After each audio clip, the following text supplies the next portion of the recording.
Bonjour à tous, aujourd'hui je vais vous parler du mode lecteur sur Mac. Le mode lecteur vous permet, lorsque vous êtes sur Internet, de facilement lire le texte d'un article que vous souhaitez consulter. Il n'est jamais très simple d'aller directement sur le texte d'un article. Cela parce que bien souvent, autour de cet article se trouve une série de liens parasites. Publicité, photos, etc. Le mode lecteur vous permet d'aller directement à l'essentiel. Lorsque le mode lecteur est activé, une nouvelle fenêtre apparaît à l'écran. Celle-ci contient uniquement le texte de l'article que vous souhaitez consulter.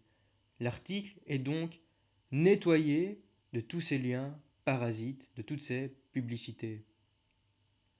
On active le mode lecteur en réalisant le raccourci clavier commande majuscule plus R. Pour en sortir, on réalise également ce même raccourci clavier. Pour cet exemple, je vais rechercher un article sur l'histoire de l'iPhone. L apostrophe H I S T O I R E l'histoire D E de L apostrophe I P H O N E c'est l'histoire de l'iPhone. En tête menu, niveau dans T2, niveau dans T3, histoire de l'iPhone, niveau dans T3, visiter, l'iPhone a 5 ans, retour, niveau dans T3, Apple Wikipédia, niveau dans T3, le premier iPhone dévoilé par Steve Jobs en 2000 s'était bourré de bugs. Vous êtes actuellement Voilà un article qui m'intéresse. niveau dans T3, appuyé, le premier iPhone dévoilé par Nasdaq 5309,83 plus 1,00. 88-90% chargé, 90%, 90% chargé, 90% chargé, 90% chargé, 90. Je vais maintenant réaliser le raccourci clavier commande majuscule plus R. Afficher le lecteur. Le premier iPhone dévoilé par Steve Jobs en 2000 s'était bourré de bugs. Contenu web. Une nouvelle fenêtre apparaît à l'écran.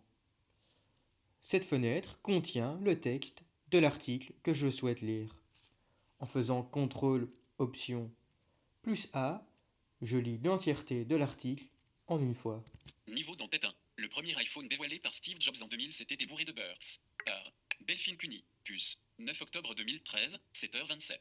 Le premier iPhone dévoilé en janvier 2007 par Steve Jobs était bourré de bugs. Reuters. Le 9 janvier 2007, Steve Jobs bluffa les technophiles du monde entier en présentant le premier iPhone, un appareil dont le nom circulait depuis plus de 2 ans mais dont les fonctions et le design étaient au-delà de ce qui était imaginé, et à des années-lumière de ce que produisaient alors les acteurs établis de la téléphonie mobile. Et pourtant, il s'agissait d'un prototype à peine en état de marche, plein de bugs, à la mémoire très limitée, et Steve Jobs en avait toute une série à disposition pour effectuer sa démonstration en direct qui se déroula par miracle sans le moindre couac. C'est ce que révèle une enquête passionnante, riche en anecdotes, du New York Times, intitulée « Et Steve dit que l'iPhone soit une référence biblique pas innocente, tant cette demande impérieuse du gourou autoritaire de la firme à la pomme tenait du pari-phone risqué. Niveau dans T2, une aventure à 150 millions de dollars. D'anciens ingénieurs et dirigeants d'Apple témoignent des nombreuses péripéties qui ont jalonné cette aventure de l'iPhone. L'un d'eux estime que plus de 150 millions de dollars ont été dépensés dans la création du premier iPhone, à l'issue de 2 ans et demi de travail acharné et sous pression maximale. Pour mémoire, il s'en est vendu près de 5,5 millions l'année de sa sortie. C'était comme la première mission sur la Lune raconte. J'espère que cette petite démonstration vous a plu.